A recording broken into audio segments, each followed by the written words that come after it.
Hi guys, তোমরা সবাই কেমন আছো? আশা করি তোমরা খুব ভালো আছো। আমরাও খুব ভালো আছি। তো আমরা চলে এসেছি কোথায় বলো তো? হ্যাঁ, কৃষ্ণনগরে বালুদরের মেলা। আর এই যে লাইটিং করা দেখছো, এটা হচ্ছে কৃষ্ণনগরের রাজবাড়ি। তো আমরা এখানে গাড়ি রেখে এখান থেকে এন্ট্রি নিয়ে মেলায় ঢুকে পড়েছি। আর দেখো মেলাটা কত সুন্দর করে সাজানো, আর কত সারি সারি দোকানগুলো সাজানো আছে। আর সব থেকে মেলায় ঢোকার সাথে সাথে একটা গাছ তোমাদের চোখে পড়ছে, তোমরা দেখতে পাচ্ছ, যেটা হচ্ছে এই গাছটা। দেখো কত সুন্দর লাইটিং করেছে, গাছটা অপরূপ সুন্দর লাগছে। সামনে থেকে তো আরোই সুন্দর লাগছে, তোমাদের ফোনের মাধ্যমে কিছুটা তুলে দেখালাম। এরপরে আমরা একটা দোকানে এসেছি, এটা ইয়াররিংয়ের দোকান। এই ইয়াররিংয়ের দোকানটা এত সুন্দর আর কোয়ালিটিফুল জিনিসও আছে। তো তারপরে আমরা তোমাদের দেখাচ্ছি এই ডিনার সেটের দোকানটা। এগুলো সব চীনামাটির ডিনার সেটগুলো খুবই সুন্দর।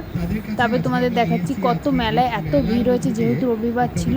আর প্রত্যেকটা দেখো কত সুন্দর সুন্দর রাইড উঠেছে, আর খুবই সুন্দর লাগছে। তোমরা দেখো, এই দেখো একটা বড় নাগরদোলনা।